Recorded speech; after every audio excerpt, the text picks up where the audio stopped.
Brigada. Iniimbestigahan ngayon ng Philippine National Police ang isang insidente sa bayan ng Lavezares, Northern Samar, kung saan nag-viral ang video ng isang pulis na ginamit ang kanyang service firearm bilang hudyat o go signal sa karera ng bangka sa kasagsagan ng Town Fiesta noong August 20. Batay sa ulat ng Northern Samar Police Provincial Office, ang naturang pulis na may ranggong Police Master Sergeant ay agad na nirelieve sa kanyang pwesto sa Lavezares Municipal Police Station. Damay din sa nasibak sa pwesto ang kanyang hepe.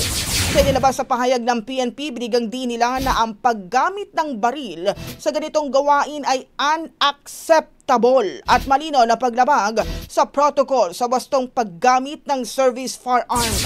Dinit ng pambansang pulisya, ang baril ng mga pulis ay para lamang sa lehitimong operasyon at hindi maaaring gamitin para sa seremonya o iba pang non-operational activities nang walang kaukulang pahintulot.